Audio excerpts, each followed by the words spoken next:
शांताबाई, शाम के 6 बज गए थे। मनोज ऑफिस से घर आया तो देखा घर पर ताला लगा हुआ था।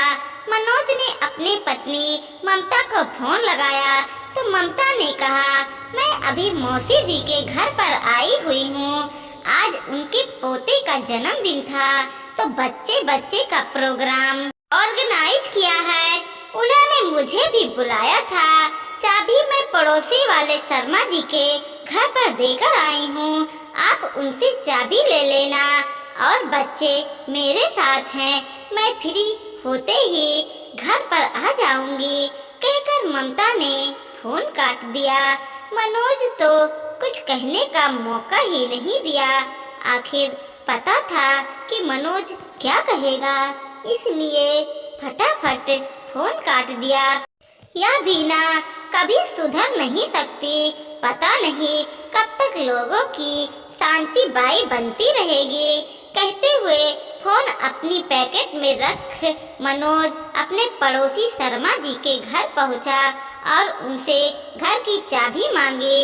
इतने में शर्मा जी का बेटा भी पहुंच गया और मनोज को खड़ा देखकर बोला, क्या हुआ मनोज, आज भी भाभी जी गई हुई हैं? हाँ यार, आज मौसी जी के पोते का जन्मदिन है तो उसके यहाँ गई हुई है। मनोज ने जवाब दिया, भाभी जी का अच्छा है, घर में कम दिखती हैं और रिश्तेदारों के यहाँ ज्यादा। रिश्तेदार भी क्या खूब प्रेम करते हैं, उनसे हर छोटी से छोटी फंक्शन में बुलाते हैं। हाँ, कुछ जरूरत से ज्यादा ही प्रेम करते हैं, इसलिए अपने घर में कम दिखती है और रिश्तेदारों के यहाँ ज्यादा, कहकर मनोज चाबी लेकर घर रवाना हो गया।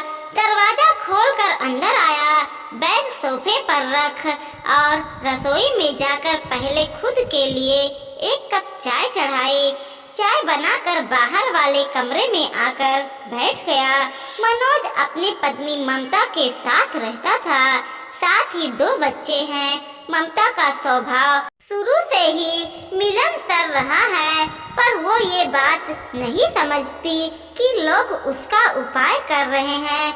उसे तो हमेशा यही लगता था कि लोग उसे बहुत चाहते हैं, इसलिए जब भी कहीं से कोई भी बुलावा आता था कभी ना नहीं करती, बस मदद करने पहुंच जाती।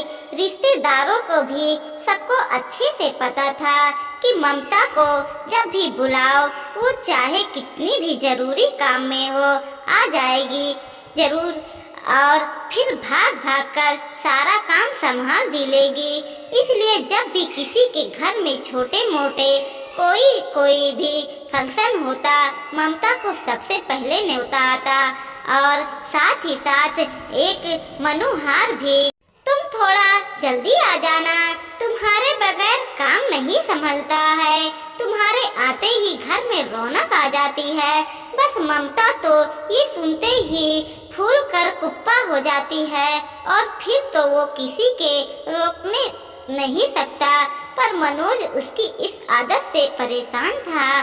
पहले तो भाग भाग कर काम करेगी, दूसरे के कामों को सुधारेगी और फिर बीमार होकर पड़ जाएगी। आखिर इंसान की भी काम करने की अपनी क्षमता होती है।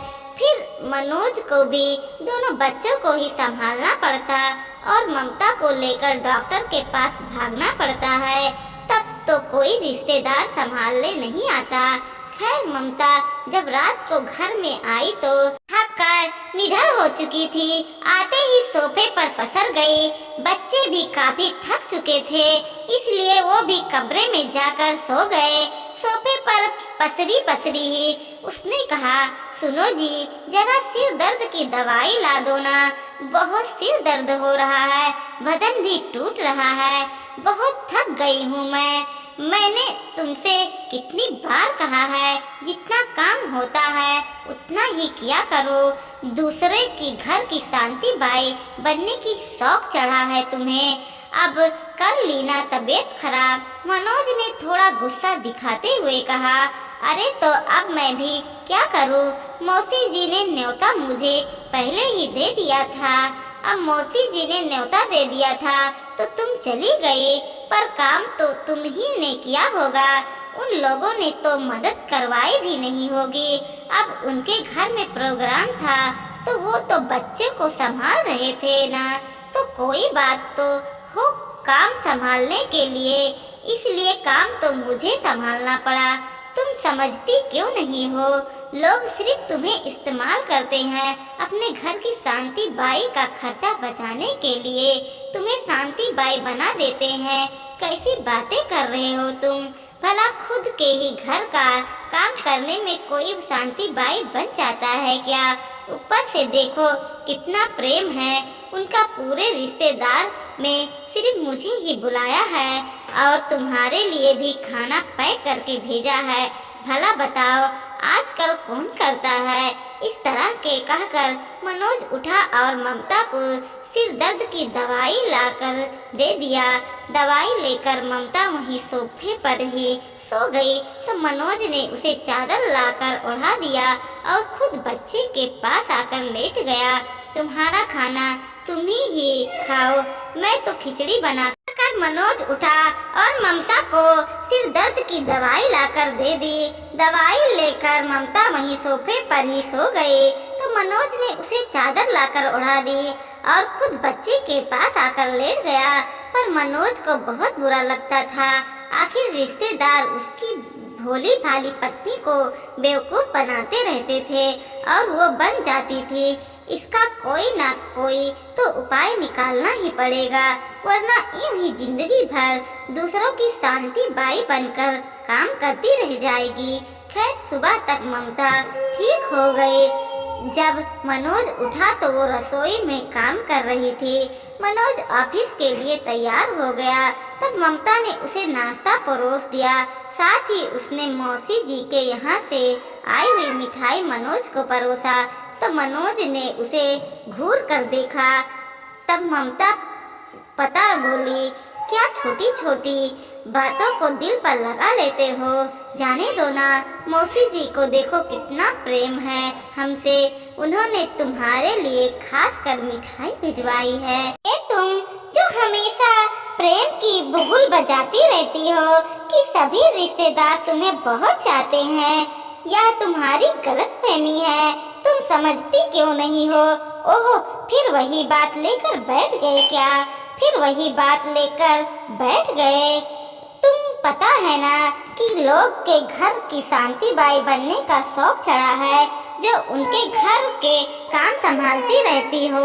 अरे वो तो उन लोगों का प्रेम है मुझसे, इसलिए मुझे बुलाते हैं, वरना मजाल है कि पूरी रिश्तेदारी में किसी और को बुला ले। अच्छा सच कह रही हो, और नहीं तो क्या।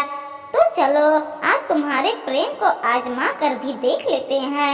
ममता ने हैरानी से मनोज की तरफ देखा।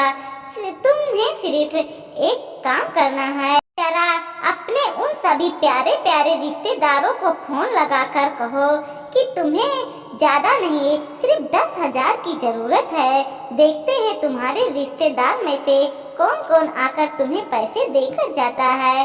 अरे पर मुझे पैसे की क्या जरूरत है, जो उन लोगों ने से पैसे मांगो, और वैसे भी रिश्तेदार मुझे बहुत चाहते हैं, मेरी मदद के लिए हमेशा आगे ही आ जाएंगे।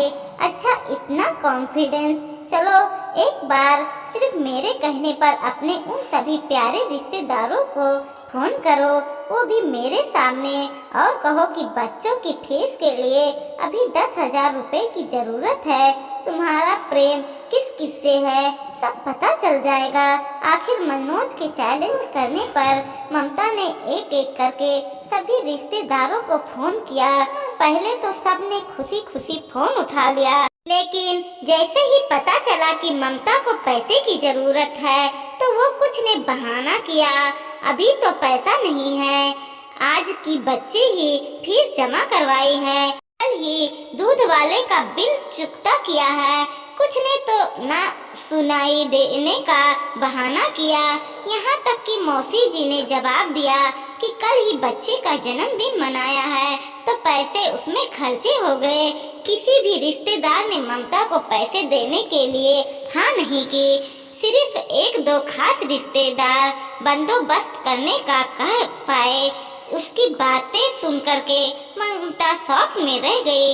मनोज ने कहा, आज के समय में 100 में से एक कोई 2 लोग हमेशा जो तुम्हारे लिए हाँ करेंगे, बाकी सिर्फ तुम्हारा इस्तेमाल करते हैं। अभी भी वक्त है, संभल जाओ। तेरी पत्नी हो, किसी की शांति बाई नहीं, इसलिए तुम्हें देखकर मुझे बहुत दुख होता है। आखिर मनोज की बात ममता को समझ में आ गई और उसने वादा किया, आज के बाद वो किसी की शांति बाई नहीं बनेगी। अब जब भी रिश्तेदार उसे किसी काम के लिए फोन करते तो उसका पहला जवाब होता, आने को तो आ जाऊंगी, पर मुझे अभी पैसे की जरूरत है, आप दे दोगे क्या? तो रिश्तेदार अपने आप ही कन्नी काट लेते। अब तो आराम ये हो गया कि रिश्तेदार ने किसी काम के लिए ममता को फोन करना ही बंद कर दिया।